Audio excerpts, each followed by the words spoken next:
Welcome to the New Process Podcast. Learn all the tools, methods, and best practices combined with people, emotions, and a human-centric mindset to rethink your process and push it to the next level. And here is your host, Mirko Kloppenberg. Yeah, welcome to episode 26 of New Process Podcast. Today, we'll explore how Comm'ant supports you to rethink processes. Therefore, I'm talking to David Ruting. David is CEO and founder of Comm'ant Management Systems. He founded the company back in 1992 in the city of Amsterdam, Netherlands. Today, Comm'ant is used by more than 100 customers in 8 countries. They say that they have a clear vision and a razor-sharp mission to improve the collaboration of people. They achieve this with their integrated result-driven process model, a user-friendly software tool, and a practical approach. It is said that their most important starting point was that the software had to be accessible to everyone and above all understandable, not just for managers and specialists. In today's episode, we'll explore what that really means. So, with David, I'll be talking about the underlying philosophy of Comm'ant and how to model processes in Comm'ant, as well as how to retrieve processes as an employee.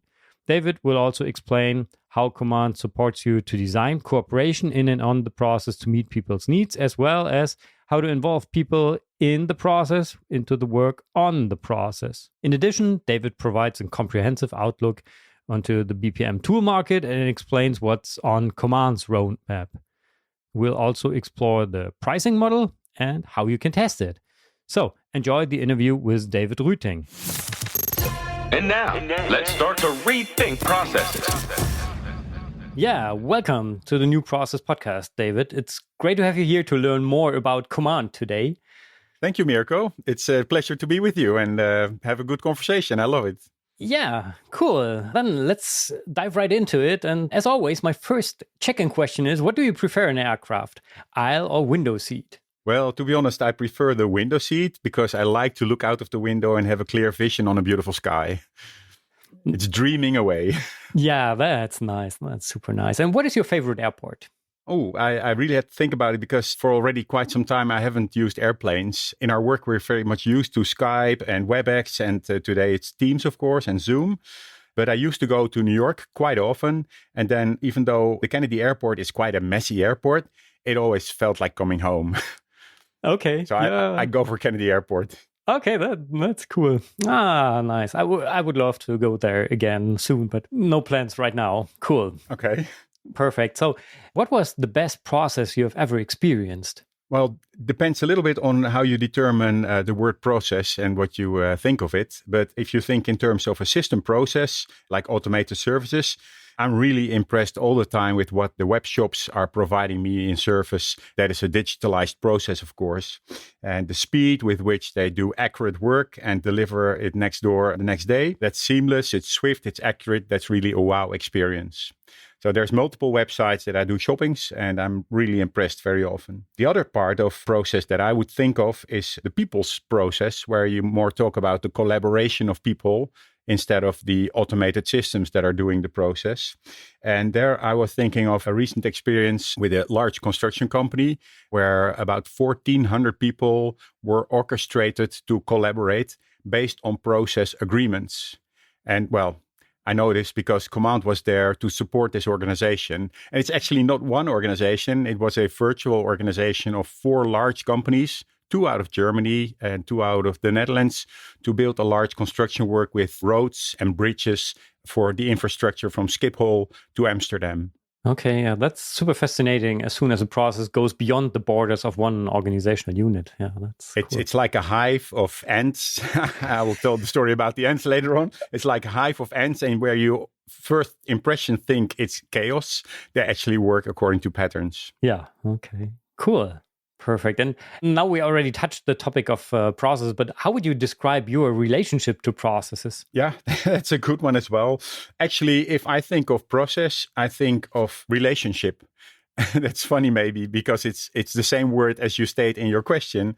But if I think about process, it's about things you do to improve the quality of your relationships with, let's say, colleagues in a chain of collaboration, or the quality of your relationship with your customers because they experience the process and they feel good or bad about it. So for me, process is much about the relationship that you're trying to develop with the parties involved. It's about collaboration. And also, if I think about processes, I think about professionality or maturity. Some organizations have very poor maturity in terms of process. It's let's say, a hobby club, and they are doing a lot of nice things, but they're not really working effective and efficient. But the more quality is required, the better the process must be to orchestrate collaboration. Okay, cool. I love this relationship part. That perfectly fits to new process. So it's all about the people and relationships. That's a super cool approach. That's great. I'm curious if that's also reflected in the tool approach. So what is the underlying philosophy of Comm'ant? Well, Comm'ant originally comes from challenges in the collaboration of people.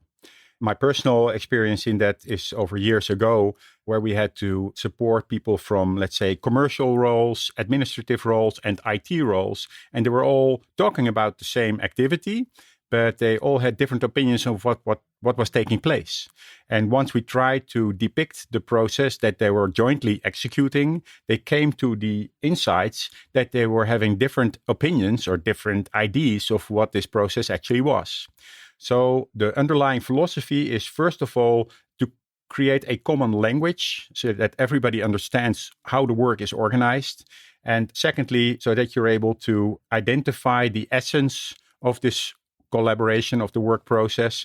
Also to specify the needs for tools in terms of administration tools or registration tools and IT, but also what type of craftsmanship is necessary to do their work right first time. So it's a foundation for an organization to, produce quality output and render quality services. Yeah, that's in essence our philosophy. Okay. And if you go into detail, it's actually, we stem from a lot of research, which we still do with organizations to see what makes them unique. And what makes organizations unique is their pattern of working. And you see also where they are strong and where they are vulnerable. And the moments where they become vulnerable is when the handoff of information passing from one to the next in the process chain goes wrong. So information handoff is the most fragile part in a process chain. And usually people neglect this insight. So they talk about activities and they say the next activity and the next activity, but they forget that what the chain makes a chain is how the information flows through it. So handoffs are really a focal point in our philosophy to identify the output, which is input for people further on in the process chain. Mm-hmm. Okay, that's super interesting. And you already told me upfront a little bit about the name. So what does Comm'ant stand for? There are different interpretations, I guess. Yeah, well, for those who have seen the logo of Comm'ant or how you write it, there is a first section COMM, and then you have the apostrophe, and then you have ANT. And the first section of Comm'ant is COM, and it stands for a community of people with a commitment to achieve their goals and communications to arrange their work and to execute the process. So it's community, commitment, and communications. And then the second part of the name, ANT, refers to nature. If you look at the insects, which are very effective and efficient, but they're also very agile and, let's say, very strong survivors. They organize themselves very flexible in relationship with nature, in their context, and they have by nature also a good assignment of tasks. So their DNA properties makes them very strong fighters, builders, food finders, etc. And they work as a natural system. So the concept of a natural system is very much reflected in the way a hive or a colony of ants work. And this analogy you can also project on an organization where you have specialized peoples with their personal traits, their maturity, their experience, their education, and so on. And on an individual basis, they would not be able to get thus far, but through collaboration and working together, they can build excellent products and render excellent services. So this is the analogy with, let's say, an organization and a colony of ants. Ah, that's super cool. Wow. Yeah. And last but not least, Yeah. if you express the word command in English, it means, it's similar to control or to be in control of, well, whatever is necessary, the quality in particular. Yeah. Yeah. Okay. That's a cool analogy. That's great. So that's about the name, but how does the tool look like? Well, it's a web-based software tool that you can use on a PC, a tablet, or a mobile phone. Most people use it on a tablet or a PC when it comes to process, let's say, descriptions. And it's looking at the process to talk together about what's going on there. So it's, let's say, a knowledge base of work and communication agreements. And if you look at the web interface on a PC, for instance, or a Mac, you work with a browser and you have some navigation features in it. And you have, of course, the displaying of the process where some people are not interested in details and others are interested in details. So they can filter out easily what is relevant for their needs, their information needs. Secondly, if they log into a command system, they get a personal entrance. Because the system recognizes you as a named user, and when you have set it up properly, then the system also knows your job title or your various jobs that you can perform.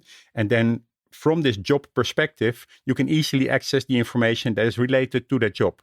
So the whole objective is to give people oversight so that they have an oversight of what's going on, that they have insights in processes and what's relevant for their job, and that they can look forward in the process chain for what's happening after they have done their tasks. Okay, that sounds like a very human-centric approach. It is a human-centric approach. And secondly, this is the process part. Actually, we have two platforms. So one is process. The other one is about registrations, workflow, actions, and reporting and dashboards, so on. So if you think in terms of plan, do, check, and act, the process description is your plan. You train people, they do the work. And you need to have, let's say, organize your own feedback with respect to compliments, complaints, etc. And there you use registration forms with workflow, and they get immediate insight in, let's say, reports and dashboards to see how well their performance is. So aware, to be conscious of the process, but also be conscious of the performance that you're looking into. Okay, that's super interesting. Then let's have a closer look onto the modeling part itself. How does the process architecture look like? How do you map processes? Yes. Well, it's a integrated, result-driven process model. So there's actually a very specific object-oriented process model on which Comm'ant is based. And when I talk about object orientation, it is not a thing that you draw process diagrams, but you actually model it through clicking objects together. And every object and every relationship is stored in a database, which also allows you to report on, let's say, inconsistencies and so on. The top level is usually based on the concept of the Mintzberg typology of processes. So primary processes, supporting processes, management processes. And if you look, for instance, at your primary processes, you could see a value chain of Mr. Porter. So that's business science concepts that are on the high level. On the second level, you would see a process chain. I will provide you with a diagram to support this explanation. So the second level is a process chain where you actually see a number of processes in a diagonal structure. And from one process to another, you see lines with the title of the information that is flowing from one process to the other. It can flow downwards like a waterfall, but it can also flow back as feedback. This concept is based on IDEF null, which is the integrated definition, which is a formal diagram model. Now, each process, which usually is stated in a name like a verb, for instance, sell or purchase or produce, if you zoom into that, you would come to the level of a flow chart. And a flow chart, we use a SIPOC. So you see the supplying process, So which process supplies the information? What input do you receive from them? What are your own activities or process steps? What output do you produce? And what is the customer process who receives the information? And this customer process can be an internal process or also an external process. So you see input coming somewhere from and output going to another. So that's level 3. And then you can go, if you want to, into the details of activities or the details of input and output specifications, which you can complement with instructions. And one step in particular I'd like to mention is that on the level of an output, we usually talk about the micro steps of who is producing the output, who, if necessary, checks it, who, if necessary, authorizes the output, who is using the information as an input, who takes action on it. And also when it's information that needs to be filed properly, who is doing the archiving, paper archiving or digital archiving on the proper location. So those are micro steps when you look at an output for the steps they do to produce it and then use it. So that's the structure. Okay, cool. You already said that you're going to provide some slides, which we can share with the listeners. So have a look into the show notes. Maybe we can also produce a short video on showing how to do this, especially with regards to the two use cases. Like how do I proceed if I'm a process modeler? How do I map processes in Comm'ant? There's a number of ways to do it. And you may have heard of the concepts of top-down and bottom-up. We actually invented a third way. Okay. So that's called center-out. Okay. So on the middle level, we try to define the roadmap or the essential process steps, and then later on connect them to the higher level of the strategic pictures. And then if you dive from the middle lane into the details, then you build and configure the content, let's say, of a process. So instead of bottom up, where you really have to start with all kind of detailed stuff, or top down, where the whole board of directors needs to start first before you can dive into a real process, we say there's a third way, and it's called center out. So from the center process chain, you connect to strategy and to operations. It's the tactical level. And when someone wants to model in Comm'ant, well, they log into a system, they use personal account. They usually use it in the cloud, but they can also run it on their own server. So it's a server-based software system that you model with your web browser. Yeah, it's just like connecting the dots. It's quite easy. Once you know the scheme of the process, it's really easy to model it and to adopt it to the situation you want to show. And that could be a situation as it currently is, or it can be a future state, a to-be design of a process, how you want it to be, which you can address then in your discussion with the people who are involved. Okay. And if we switch perspective and now we as an employee would like to retrieve a process which is published in Comm'ant, how do I proceed? I log into the tool and then? Yeah, well, there's a number of ways how you can log into. Usually people have a number of flavors, so to speak. They could use a quick link from a SharePoint site or from their intranet or from a homepage, or on a desktop, they could have a quick link. And this quick link can go to the homepage of Comm'ant, of their Comm'ant system, or it can be a deep link going to a particular area, a particular process, a particular output, or anything. But if they do not have a particular deep link, they can also, by the way, if they use a ERP system, regardless of the brand, they can also provide hyperlinks from their ERP screen to the process if they want to look up the process that they're working on and find their job instruction or their checklist. So we try to connect it as deep as possible in their daily operations. But let's say that they're not in the system through a deep link, but they just come in through the homepage. They have the flavor of searching on keywords. They can zoom in a number of steps to get to the particular information. They can use a navigation tree, just like the old school navigator for your file system that you can open up. And this is something people really like a lot if you compare it to the current document-based systems like Google Docs and SharePoint, because you do not have the tree menu anymore.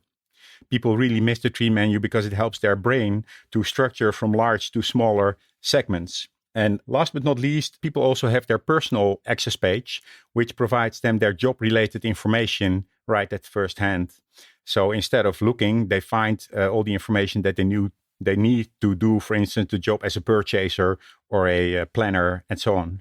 Okay, and how does the system know who I am, which roles I have? Well, there's two things. Your personal identification is through your Microsoft account, for instance, or your Google account with single sign-on. And then the system needs to be fed, of course, with what role or special tasks are assigned to you. This can be done on a central basis, for instance, through HR. It's often also done on a request basis, that you sign up and request a particular role. And then it first needs to be approved and then you get it or not. If I say, "Oh, I'm the chief," well, someone else wants to make sure that I am the chief.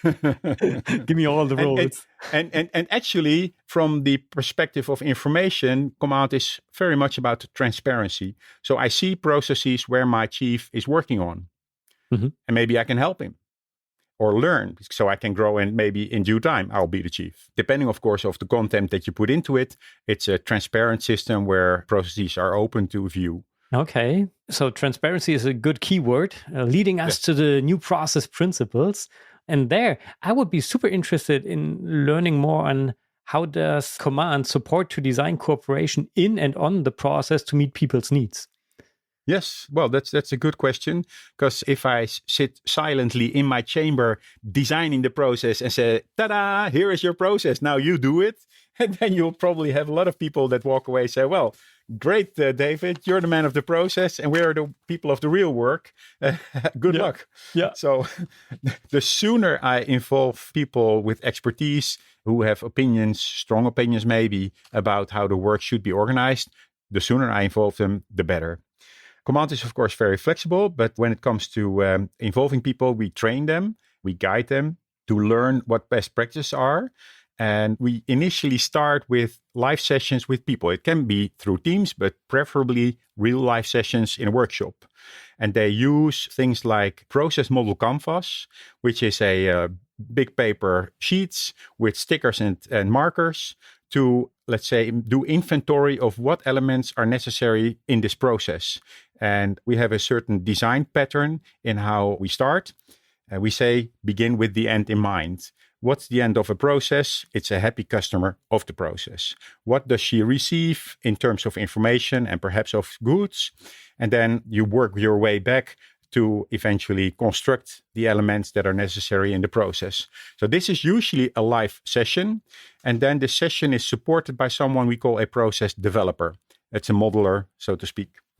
And in a, let's say, a lunch break or a coffee break, during the session, he or she can input the collected information in the Comm'ant system, and then they switch on the screen or the beamer, and they can continue their work in the more detailed configuration of the process. So this is preferably not something you do behind the scene, but in the scene with the process team. We also have recommendations through our, let's say, playbooks, which is called Comm'ant Easy, that you say there is a process owner, usually someone on a very high level, a director or manager. He's process owner or she is process owner with regards to budget, policy, and so on.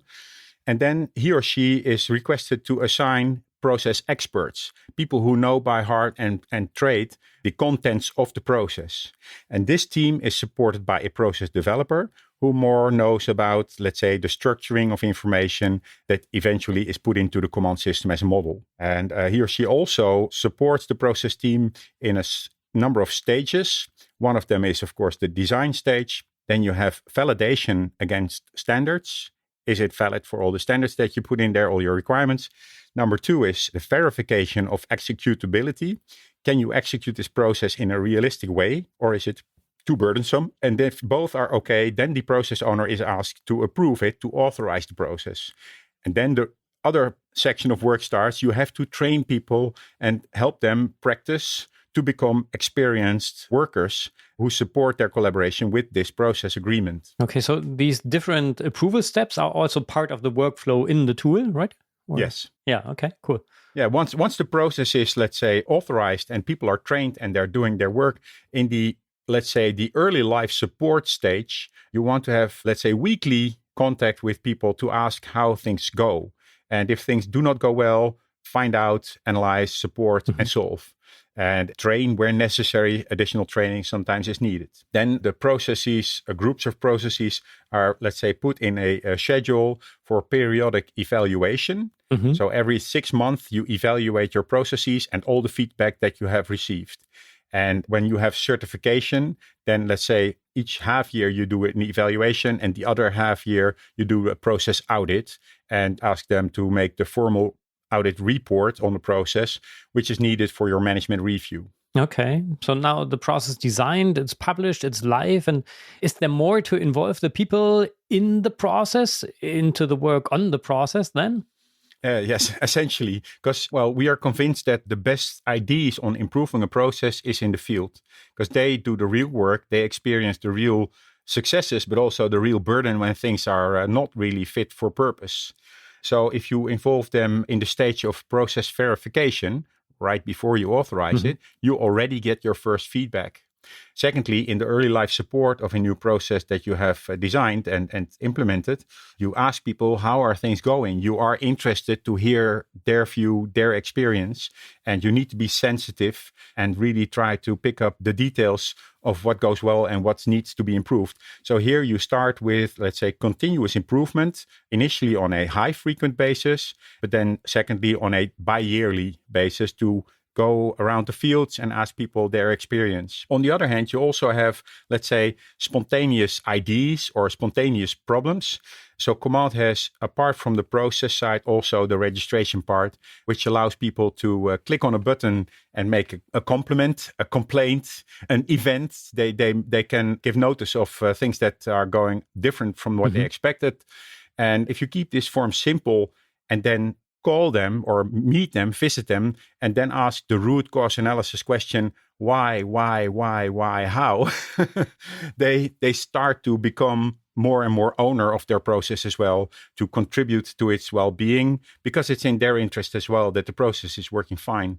Okay, cool. That's super interesting. I love this approach, and that fits very good to the new process way of working. But with regards to the time, is there anything else in terms of rethinking processes that you would like to share with our listeners that they should know about the tool before we talk about your outlook to the future and so on? Yeah. Well, I briefly mentioned this. If an organization wants to think and do process, she must identify the type of processes that they're thinking of. If it's something they need to automate immediately, for instance, if I'm a telecom company and I have 2 million customers, I need to automate a lot for the, let's say, distribution of new phones and SIM cards and so on. This is highly automated. However, within this same company, in the Netherlands, you have KPN and some others, you see that a lot of the work outside of that automation field is people's business. So you may have within one organization 2, let's say, paradigms with which people look at process. One is the automation paradigm. The other one is the organization paradigm. So if you want to do something with process, first be sure, what are you looking at? Is it IT driven? Then use something like BPMN or TOGAF or things with swim lanes, whatever the tech people find the most effective way to start programming and automating it to the max. But if it's about workers, team leaders, managers, and the way people collaborate, our strong recommendation is to use something simpler, and which is about processes the way Comm'ant is doing them with IDEF0 and SciBOK. That's more on the human level. So both have their really important contribution for an organization, but do not think that you can use, let's say, a hammer in every case. Sometimes you need a screwdriver. Yeah, great. So that's one. First, look at the method and the model that fits your target population. Second, for every situation, I would say focus on the quality of the information flows, the handoffs.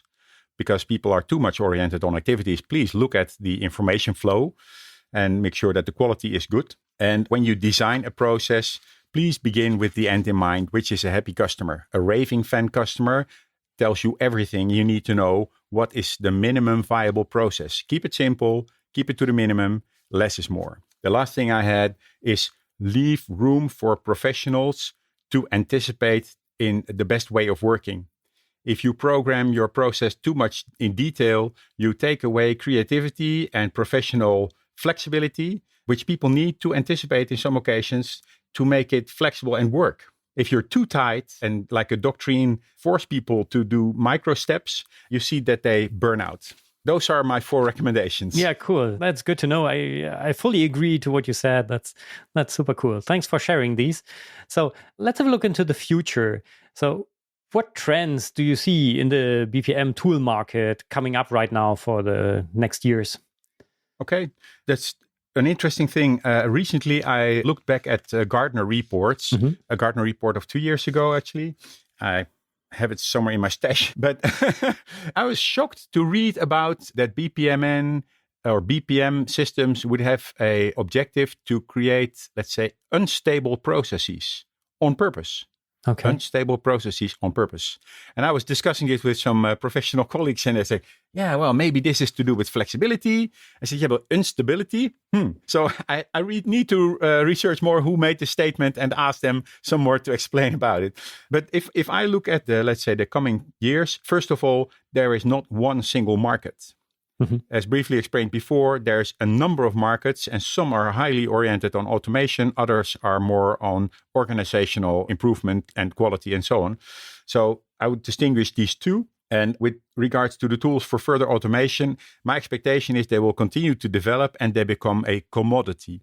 As you already see now, there's a lot of free tools, open source tools to, let's say, model and execute. Also in the web shops, you see a lot of systems that are almost free of charge. You need to pay for the consultants to help you, but then it's done. So they become commodities.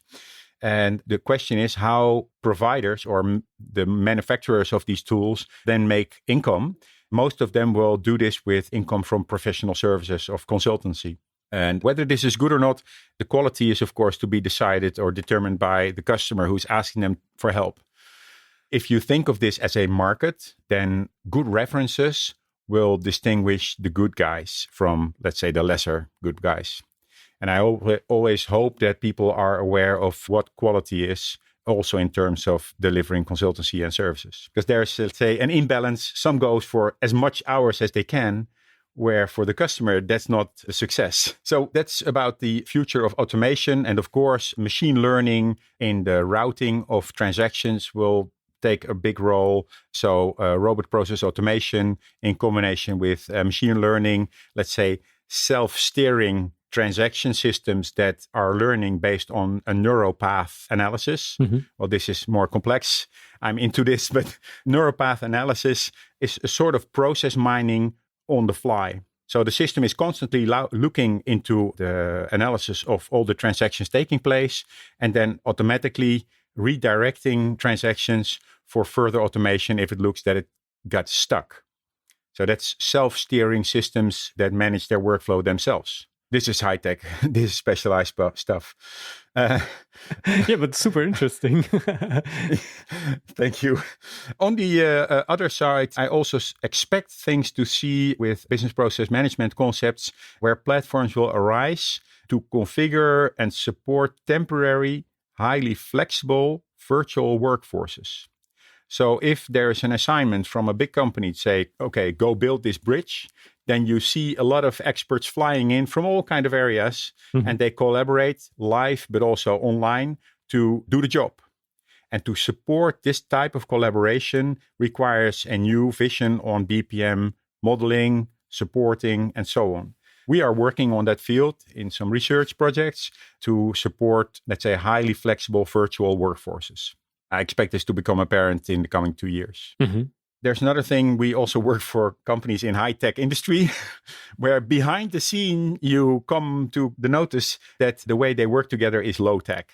So our original assignment of Comm'ant to improve the collaboration of people is also very much appreciated in high-tech companies where they become aware that people's work is still low-tech. So I think that this part will make a comeback, as I think you see as well, that not everything is about automation, but there's also a lot to do in creating clarity for people, that they come to understand each other, that they meet each other, that they talk, that they have dialogue, that they identify their agreements, but also their disagreements, and that they find a common language. And I think process model is a good common language to reflect upon together, so that we do not have a collision of A is in disagreement with B, but we look from A to the process and we look from B to the process. So our process is point C, and we can talk about it without being in a personal conflict. And we can look for solutions by improving the process. And then once we've done that, we are in harmony again. So process as a reflection model, a mirror, so to speak, that we can talk to together to come to, let's say, agreement on collaboration is, I think, a very important thing that we need to give more attention. Yeah, there's a few more things. I've been looking into the developments of business process management where it was focused on highly automation of services. And for instance, the Netherlands, you have over 300 municipalities, and they have a vast amount of systems which work quite different. So there's not a Dutch standard for government services from the municipalities. There's also a large community of people who cannot cope with it anymore. They miss the human interface. I'm partly involved in a program that tries to develop omnichannel or multi-channel services where the underlying information systems are high-tech, but their multi-channel interfaces offer various interfaces for both people to do it online, but also to visit, let's say, a teller, a counter, that a service employee of the municipality can help them in a friendly way, but also in a safe way with regards to privacy and security of data. So the human interface is still for quite a large population necessary. And if you don't look after that, you exclude part of society to participate in all kind of important activities of our life. Yeah, and last but not least, in the last 15 years, and this is not so much related to BPM, but more to the concept of the Agile Manifesto, that self-steering has been interpreted quite often quite wrong. It caused a lot of stress because people lost their coordination mechanism. And BPM, I believe, can help them to restore the minimum necessary collaboration and coordination mechanism so that people have some more, let's say, rhythm and rest and sanity so they can focus on work that they're good at and organize their collaboration in a, let's say, social way. Yeah, okay. So I expect BPM to contribute to less stress and less frustration. That's cool. Wow. Thank you for this comprehensive outlook into the future and all the insights. There are so many interesting parts in it, which would be worth having their own podcast episode, I would say. But we'll see, Mirko. Exactly. But to be more specific, what is on the roadmap for the development of Comm'ant? Yeah. Good question. Well, briefly, I stated this already, that we're looking into the support of highly flexible virtual teams that come together for a particular assignment and then they fly away again. How we can better support these ambulant teams in the job they want to do. So that's something that we're currently already investing in. Secondly, our clientele has grown more international, not necessarily working in different countries, but at least working with different nationalities and languages.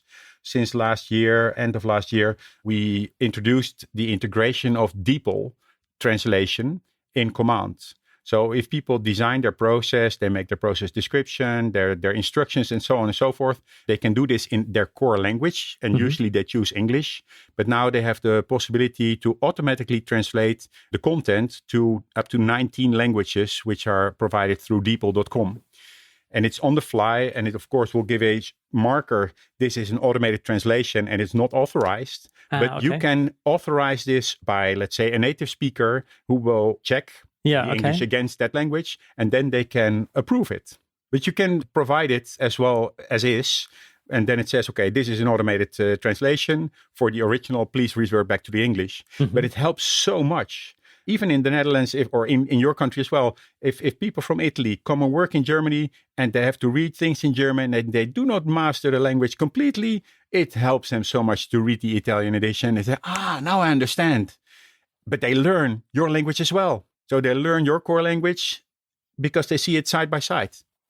Yeah, it's amazing. It's really nice. Yeah, that's super interesting approach to provide the translation afterwards, after publishing, just for information and telling the people that this is not an authorized translation, instead of translating already in the editorial area and then publishing languages maybe the people don't speak to the world out there. You say publishing, but in most cases, Comm'ant is used real-time online. Okay. So what you see is what you get. What I change is what they get. Okay. Of course, I can have strong version control with all kinds of delays, but the system is running on a server platform that has, let's say, version control in the database model. So if I want to, I can show people immediately the latest edition. Yeah. And that's usually helping best to keep it trustworthy, because if it's delayed for weeks for someone to, let's say, I have to still look at it and I don't have time, people start to ignore it because they don't trust it anymore. If you want to have it up to date, make sure it's swift. Yeah. Okay, cool. Yeah.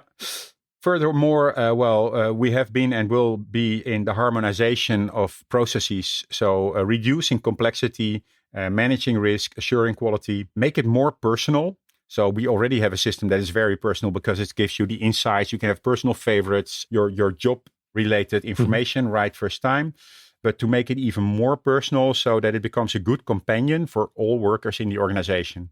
It's not only for the IT or the process expert. It's a companion for all the workers in the organization, which means directors, managers, team leaders, people who produce the work, supporters from HR, supporters from quality, supporters from purchasing, supporters from IT, a companion for everybody.